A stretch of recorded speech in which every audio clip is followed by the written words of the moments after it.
Companies use phrases like lifetime guarantee to convince unsure shoppers to buy because, hey, you can just take it back if you don't like it, right? Well, it's about to be a lot harder to make those returns, and those big guarantees might just be going extinct.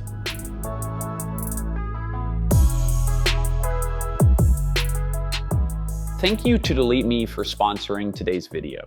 Alright, so right off the top, we need to get clear on what we're talking about. This is not a video about return policies or 100% satisfaction guarantees or any other kind of promise that a company might make, but a lot of these same things are going to apply to those things as they do to lifetime warranties. So just bear in mind that we're on a spectrum, but we're talking about a specific part of it. Specifically in this video, we're going to be talking about outdoor brands like Patagonia and Lululemon because they are held to a slightly higher standards than other companies. And the spectrum of this video could be absolutely baffling if we didn't do that. So regardless of the terminology that we are using, these warranties from companies are basically like a promise to you, the customer, that if you trust them enough to buy their product, they will guarantee its function and its quality, in some cases for a lifetime. But of course, when you start looking into these things just a little bit, you realize that it is not nearly as cut and dry as we would all like it to be.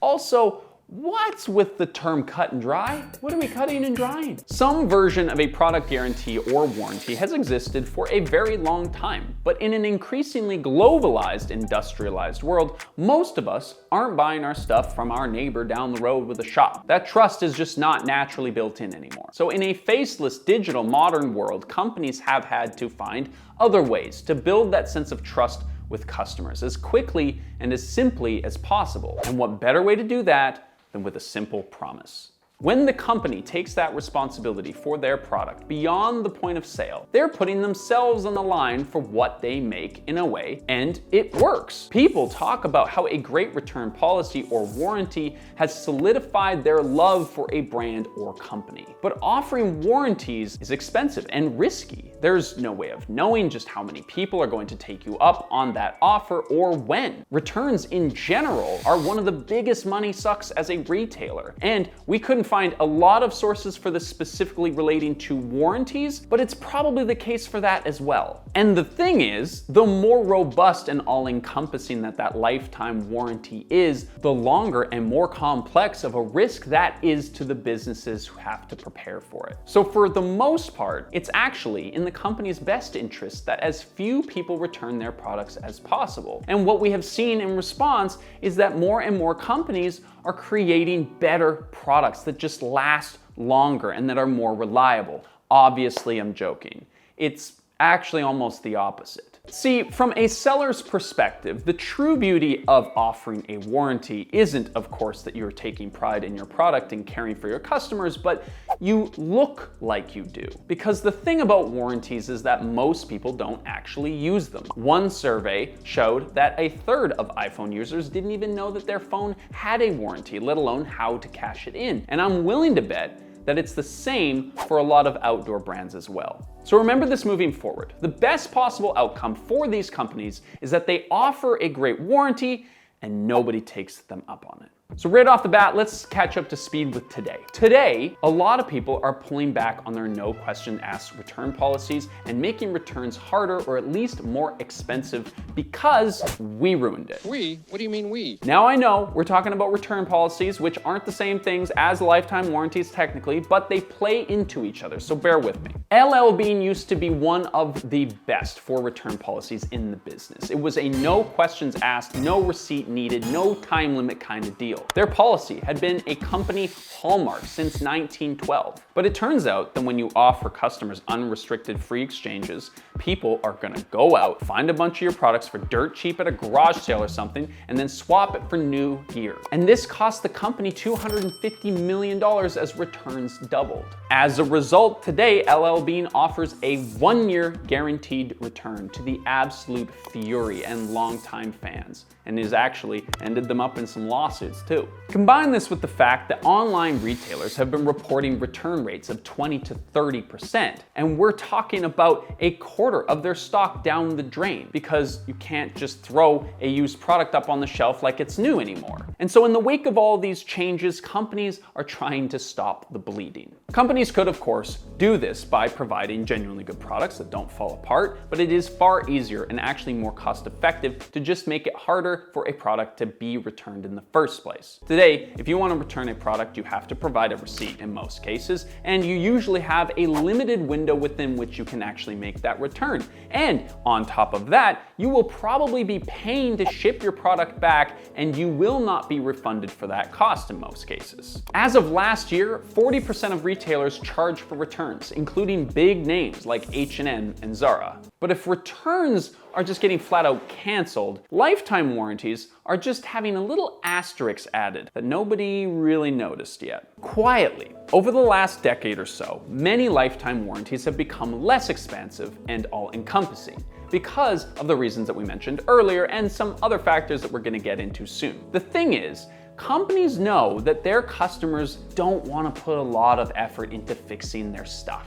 In fact, they're banking on it. And one of the ways that they do this is just vocabulary. The first and most obvious problem with lifetime warranties is that nobody actually knows what that means. You could think lifetime and think that that means your lifetime. It might mean that, we don't know, but most likely it means the product's expected lifespan, or until that product is discontinued maybe. And so far as we've seen, they are not legally obligated to actually tell you what the lifespan of a product actually means. In California, this can mean as little as 3 years apparently, but this was the only stat that we could find on the subject, and it's from 2014. So if you want to do any kind of research on your own, you can do that, but of course our sources are always linked down in the description below. Legally, companies do have to clearly define this for their customers in their marketing, but that is going to be a small print kind of thing that's on some kind of web page 6 to 7 clicks away from anywhere that you would naturally find yourself on purpose, and so we did that for this video. We decided to pick on Canada Goose here, well, because they are overpriced and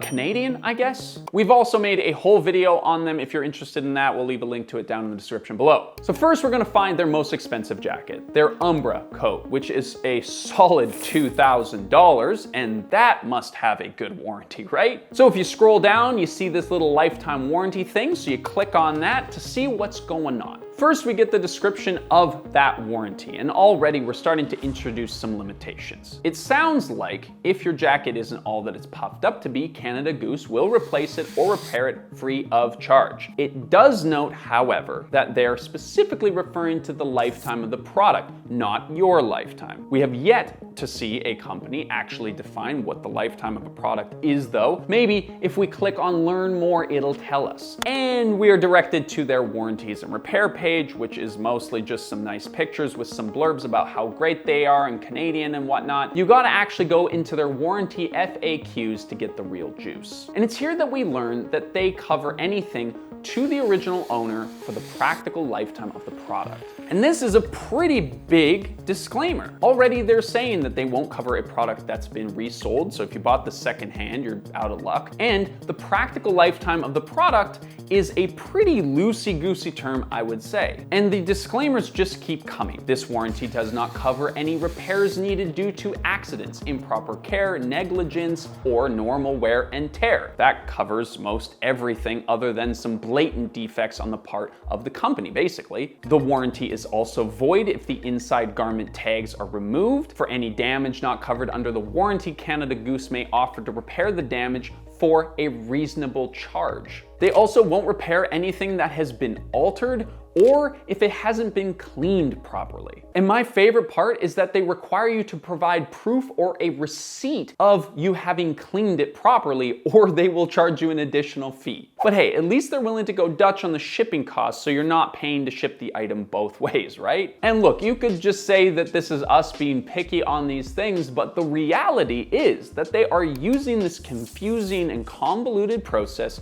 to reject claims all the time. And look, I'm not saying that this is totally unreasonable either. If I was a company that made really nice clothing, I would want to make sure that our policies weren't being taken advantage of, like we mentioned. But it's also a marketing tool and a slightly false promise that gets people to buy a product without fully understanding what that means. And sadly, Canada Goose is probably on the better side of things when it comes to these warranties. And most other warranty fine print will include similar limitations at least. And while we weren't able to dive into every single one of these companies that we wanted to, we're hoping to do so in future breakdowns. We are actually in the midst of writing a longer and more in-depth episode that will be coming out closer to Christmas time, and it's sort of a test for us in doing longer format, deeper dive videos. This has been made entirely possible by our Patreon page. We are trying to build up a community there to help deepen and broaden what we do with this channel. So if you want to support what we do and get access to exclusive content that you can't find anywhere else, the link to our Patreon will be down in the description below. Is that my baby crying? That's your baby. I wish that kid had a warranty policy, you know what I mean? Aww,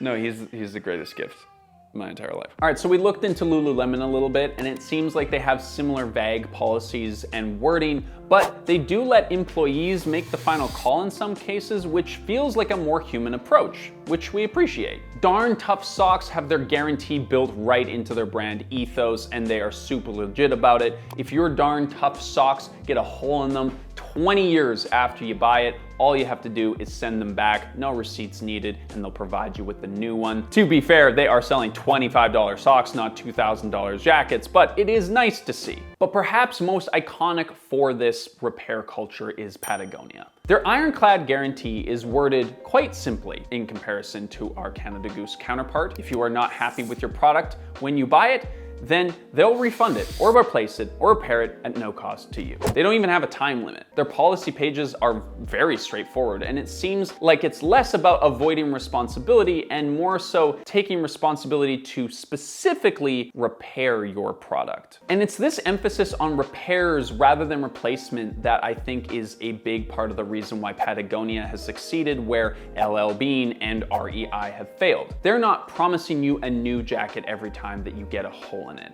They've strategically put the consumer into a position where they actually have to think about what they're doing. On their website, they have an entire page dedicated to repairs with DIY tutorials with extremely well-made and informative videos walking you through the whole process of a bunch of very common repairs that you might need to make. They sell repair kits, and they have tons of information that you can use to do this yourself. But if you really don't want to do it yourself and you're within their limits, you can submit a repair request. You have to fill out a bunch of information about what you need, and you learn through the process that maybe you were just kind of hoping for a new jacket to just magically arrive in the mail, right? However, their ironclad guarantee still stands. If you're willing to go through all that effort and send off your jacket, they will 100% repair it and send it back to you. And in some ways, I would argue that this is a lot like the fine print from the Canada Goose website, but it's communicated in a different way. They're saying, yeah, 100%, we will spend our time and money and effort to repair your jacket because we made it, but we need you to meet us halfway. And it might not be as sexy as just getting a brand new thing in the mail. And look, I also know that this is just a smart marketing move, right? Like, they're the big sustainable outdoor brand, and that's Patagonia's thing, but it apparently works. Patagonia will tell you that their ironclad promise isn't actually abused all that much. Part of this is, according to them, because they built mutual respect with their customers. From reviews,